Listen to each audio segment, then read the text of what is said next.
Sir मला एक सांगा, एक दुसरा असा प्रश्न आहे की राज्य सरकार असतील, राज्य सरकारच्या अंतर्गत येणारे जे आउटसोर्सिंग आहेत, म्हणजे शालेय पोषण आहार आहे, शालेय पोषण आहारासाठी बचत गटांना काम दिले, त्या बचत गटांना काय काय म्हणजे त्या शालेय पोषण आहारासाठी काम दिलेले आहेत.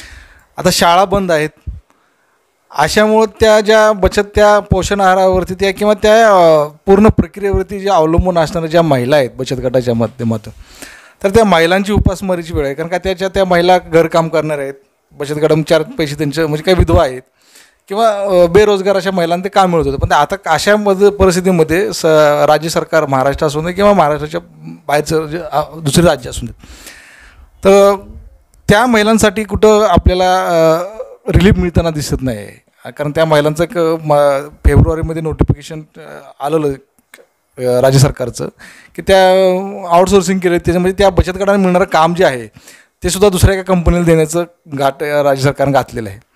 तर मला तुम्ही सांगा की ह्या महिलांसाठी आपल्याला काय करता येईल की सरकारच्या माध्यमातून? फार तुम्ही महत्त्वाचा मुद्दा हा आहे की ज्या लोकांना पगाराचं काही म्हणजे जे जीवन वेतनसुद्धा ह्या पोषण आहार उद्योगातलं मिळत नाही आहे. तुम्ही जर त्यांचं मानधन बघितलं तर ते मानधन इतकं अल्पसं आहे की त्यांचं एकट्याचं म्हणजे कुटुंबाचं तर सोडाच, पण एकट्याचंसुद्धा तेवढ्याने भागणार नाही असं ते मानधन त्यांना ह्या पोषण आहार उद्योगात किंवा पोषण आहार पुरवठा करणाऱ्या महिलांना आहे. तर सरकारने सरकारकडे नोंदी आहेत, पोषण आहारच्या त्या शाळा आणि याच्यामध्ये शाळा बंद आहेत, कोणतंही त्याच्यामध्ये सुविधा नाही. अशा परिस्थितीमध्ये सरकारने अशा सगळ्या जे रोजंदारी असंघटित जो डाचा आहेत त्याच्यामध्ये बचत गटातल्या असतील, पोषण आहारातल्या असतील, अंगणवाडी असतील, बालवाडी असतील, ह्या सर्व लोकांना सरकारने दरमहा 7,500 रुपये वेतन दिलं पाहिजे जोपर्यंत हा लॉकडाऊनचा पिरियड आहे तोपर्यंत. कारण याच्यावरती सरकारने बर्डन आहे असं म्हणायचं कारण नाही. सरकारची कॉन्स्टिट्यूशनल जे जबाबदारीच आहे की ज्या प्राथमिक गरजा ज्या आहेत ह्या नागरिकांना देण्याची ही सरकारची हमी आहे. आणि म्हणून आता जर ती हमी असेल तर ती अंमलबजावणी स्तरावर येणार कुठे? आपण जर बघितलं गेल्या 1.5 वर्षापूर्वीचा अहवाल आहे की सरकारचे जे अन्नधान्याचे गोडाऊन आहे तिथे अन्नधान्य सडतं आहे अशी परिस्थिती आहे. आणि इथे दुसऱ्या बाजूला काम नसल्यामुळे लोकांना पगार नाही, त्यांच्या हातात पैसा नाही, म्हणून ते उपाशी आहेत. तर असा जो वर्ग आहे तर सरकारने त्यांना पूर्ण क्षमतेने, जे सुरुवातीलाच मी सांगितलं की पूर्ण क्षमतेने त्यांना जे असे बचत गटातले त्यांना पूर्ण आहार दिला पाहिजे.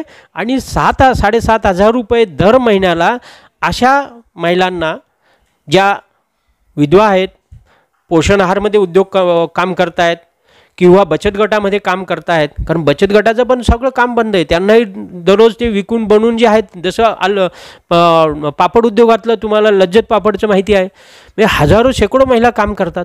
त्यांना रोजंदारी केव्हा मिळते?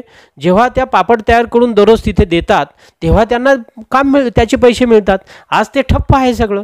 आणि म्हणून अशा सगळ्या उद्योगातल्या अशा सगळ्या महिलांना किंवा श्रमिकांना सरकारने पूर्ण अन्नधान्य विभाग आहे, रेशन पुरवठा विभाग आहे, यांच्याकडून त्यांना दर महिन्याला पुरवठा होईल एवढं अन्नधान्य फ्री दिलं पाहिजे. आणि दुसरं 7,500 रुपये दिलं पाहिजे. आता सरकार असं म्हणेल कदाचित किंवा असं म्हटलं जातं की सरकारकडे पैसा कुठे आहे, पण तुम्हाला हे माहिती आहे की 2019चं जे आर्थिक वर्ष झालं त्या वर्षामध्ये जी उद्योग म्हणजे टॅक्स पेअर, तर मी फक्त 1% धरतो, तर 1% जेवढे टॅक्स पेअर आहेत त्या 1% लोकांच्याकडून जे श्रीमंत आहेत, अतिश्रीमंत आहेत, म्हणजे एका घराचीच किंमत जर 4,500 कोटी ज्यांची अंबानीची आहे अशांनी जर 1% लोकांमध्ये धरले, तर जर समजा त्यांनी 2% 2019च्या उत्पन्नातला 2% सेस किंवा टॅक्स सरकारने या लॉकडाऊनच्या काळाच्या नावाचा सेस जर वसूल केला तर 130 कोटी जनतेला 1 वर्षभर पुरेल एवढे 7,500 रुपये वेतन दर लोकांना 130 कोटी लोकांना मिळू शकतं एवढा सरकारकडे निधी आहे. म्हणजे सरकारने जर ठरवलं, आता समजा मी हे जे सांगितले 1% याची प्रॉपर्टी जी आहेत कित्येक लाख कोटी, म्हणजे 85% लोकांची जेवढी आपलं पॉप्युलेशन आहे तेवढ्यांची जेवढी प्रॉपर्टी आहे तेवढी ह्या 1% लोकांची प्रॉपर्टी आहे किंवा संपत्ती आहे.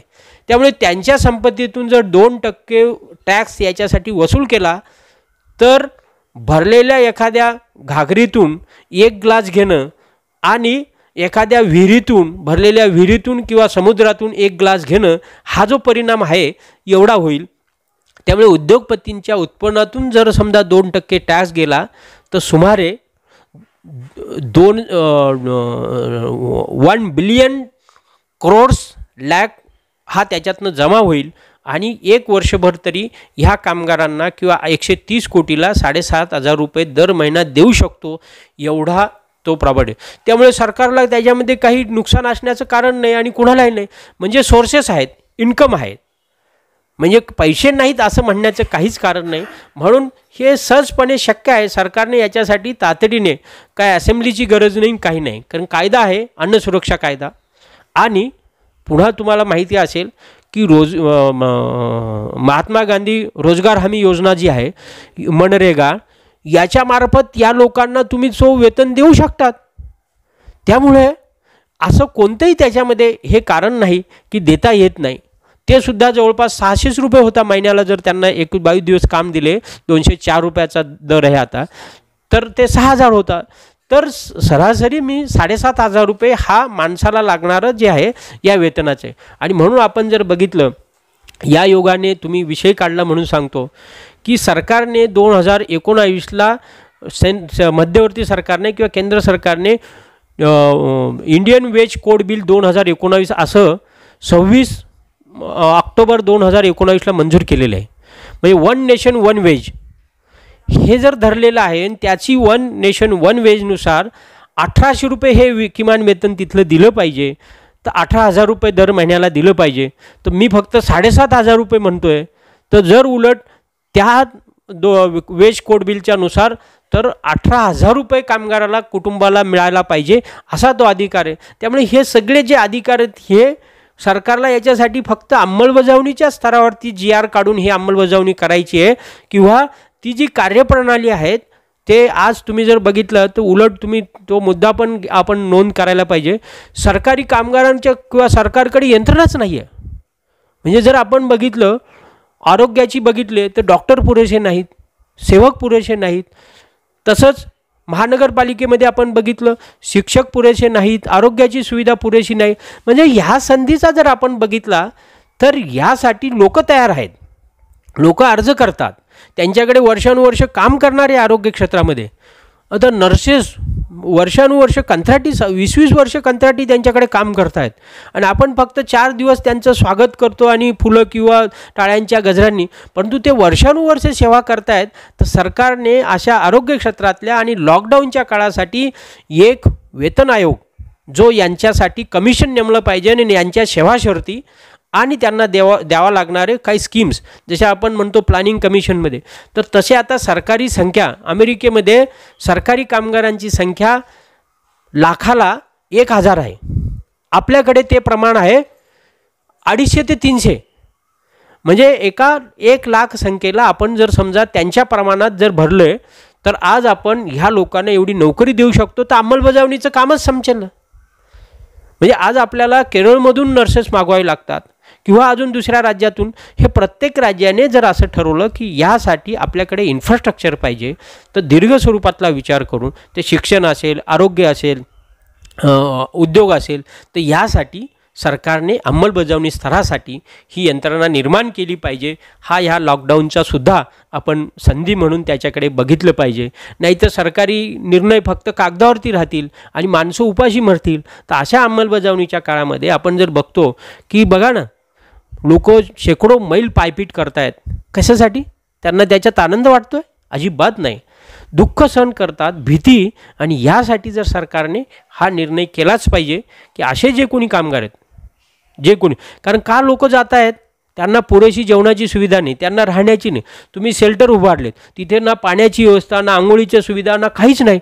नुसते एखाद्या ठिकाणी कोंबल्यासारखे ते कोंबलेले जनावरांसारखे. म्हणून लोक भीतीने ते त्यांच्या घरी सुरक्षित ठिकाणी जाण्यासाठी प्रयत्न करत आहेत. हे सुद्धा विचार या निमित्त आपण केला पाहिजे असं मला वाटतं.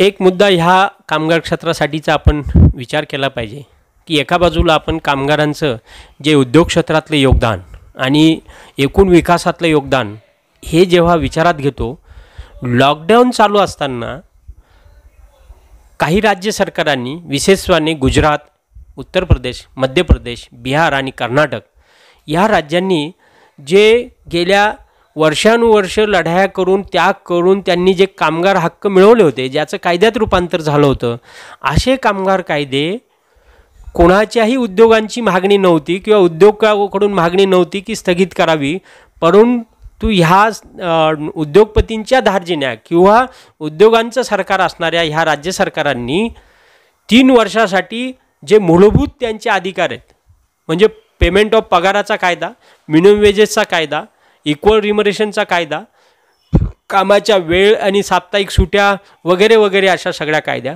हे ह्या राज्य सरकारांनी स्थगित केलेले ही फार निषेधार्ह बाब आहे. आणि म्हणून आपण महाराष्ट्र सरकारने अजून सुदैवाने ते केलेलं नाही, तर ज्या कामगार संघटना आणि कामगार चळवळीमध्ये जी काही कोणी धुरंदार आहेत यांनी तातडीने महाराष्ट्र सरकारकडे आधीच या बाबी नोंदवल्या पाहिजे की हे जर कामगार कायदे स्थगित केले तर उद्योगामध्ये अजून खिंडार पडेल आणि उद्योग कधीही पुढे उठणार नाही आणि इथली औद्योगिक क्रांती ही संपेल अशी भीती वाटेल. कारण कामगारांचे हक्कच जर शाबित नसेल तर हे इंटरनॅशनल लेबर ऑर्गनायझेशनने जे कॉन्फरन्सने जे ठराव केलेले आहेत, जे कायद्यांचं बंधनकारक आहे सगळ्या इंटरनॅशनल ट्रिटीजवर, त्याचा भंग ह्या 5 राज्यांनी केलेला आहे.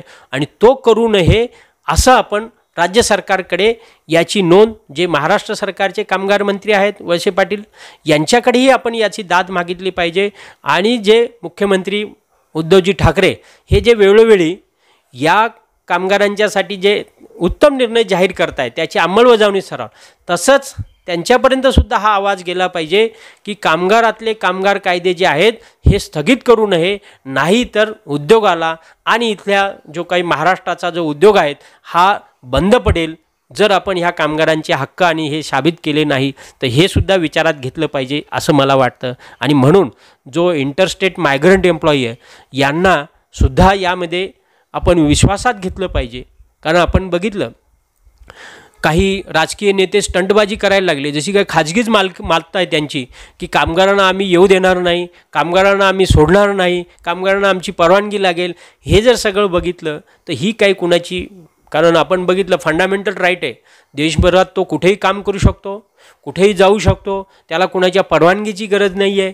आणि ह्या सगळ्यांची बाब म्हणून सरकारने अशासुद्धा इंटरस्टेट मायग्रंट एम्प्लॉईची जी दशा झालेली आहे ती विचारात घेता त्यांना 50% वेतन देण्याची कायद्यात तरतूद आहे. असा जो इंटरस्टेट मायग्रंट एम्प्लॉईज ॲक्ट 1979 जो आहे या कायद्याच्यासुद्धा कलम 16 हा उल्लेख केलेला आहे की असे जे डिस्प्लेसमेंट एम्प्लॉई होतात त्यांना नवीन काम मिळेपर्यंत पूर्ण 50% पगार आणि निवासाची व्यवस्था दिली पाहिजे.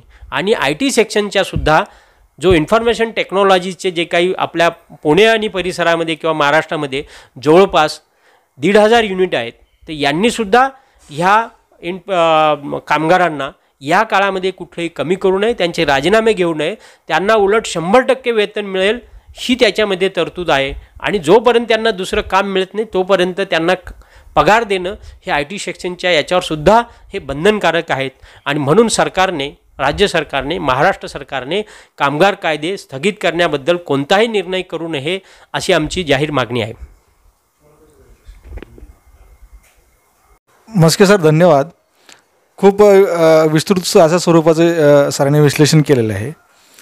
मुळात ज्या पद्धतीनं लॉकडाऊनची परिस्थिती आणि कामगार क्षेत्रावरती त्याचा खूप मोठासा परिणाम झालेला आहे. देशाची आर्थिक घडी जरी विस्कळीत झाली असली तरी ह्या कामगारांना मायेच्या उभेनं सरकारनं खुशीत घेण्याची गरज आहे. तरच या देशातला भविष्यातील उद्योग जिवंत राहील, अर्थव्यवस्था तरेल आणि लोकांच्या हाताला काम मिळेल. या भागामध्ये आपण ह्याच ठिकाणी थांबू.